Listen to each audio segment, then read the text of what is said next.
Welcome to The Explainer. Today, we're going to break down 7 really powerful passive income ideas to help you build some real wealth. We're going to look at 3 totally different paths to get there, so let's just jump right in.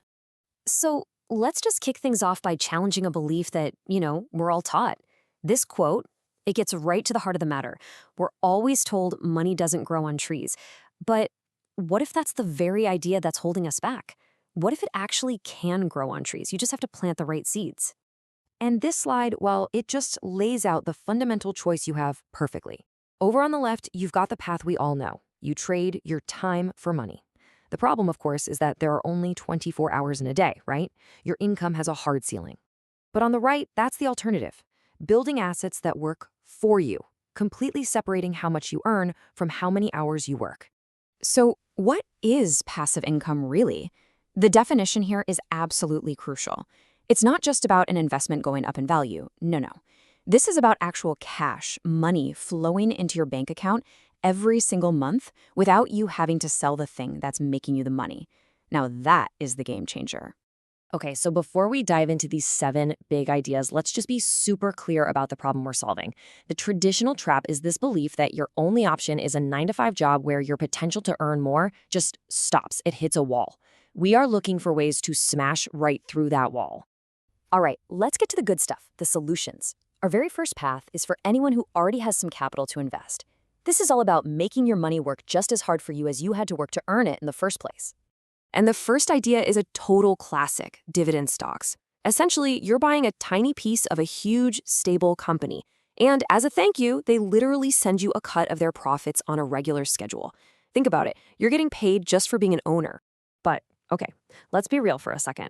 To make just $100 a week from a stock like Starbucks, you'd need to invest, well, this much. Yeah, over $216,000.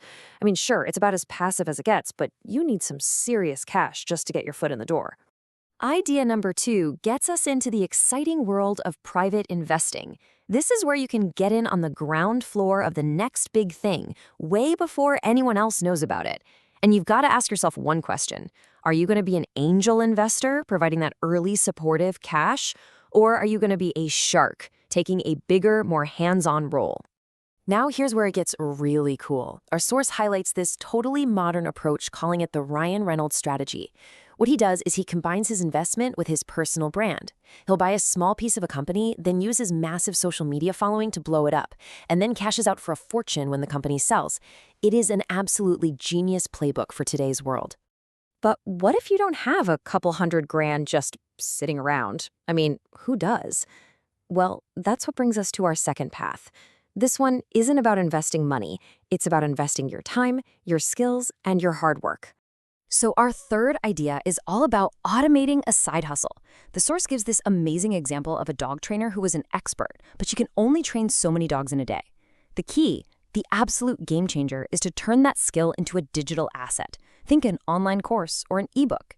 You build it one time and it can sell itself thousands of times over, 24/7, while you're sleeping.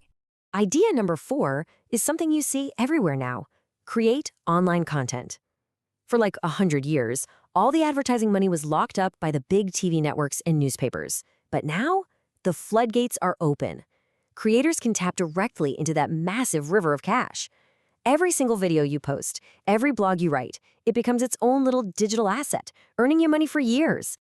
Okay, next up is affiliate marketing. And honestly, this might be the easiest one for anyone to start.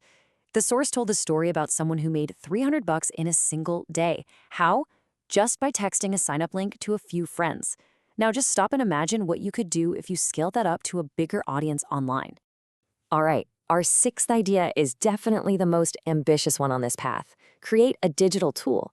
But listen, you don't have to be a coder. You can be the ideas person.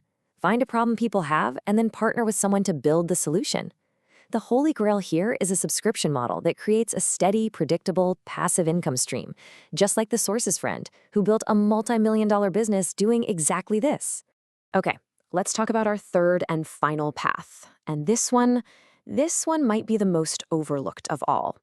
It's not about investing a bunch of money, and it's not about building a whole new business. It's about generating income from stuff you probably already own. And our 7th idea is just beautifully simple. Rent out your stuff. Seriously, you could be sitting on a gold mine right now and not even know it. The source talks about a friend making an extra $140 a week just by renting out his driveway. Think about it. A spare room, your car when you're not using it, that camera gear in your closet, even storage space in your attic. There's an app for literally all of this now, and it makes it so easy. So there you have it. 3 distinct paths, 7 powerful ideas. But the big question is, how do you pick one? Well, let's put them all on a scorecard and see how they really stack up against each other. This scorecard just makes the trade-offs crystal clear, doesn't it? I mean, look at the very top and very bottom. Dividend stocks? Almost no time required, but you need a mountain of cash. Then you go down to something like online content.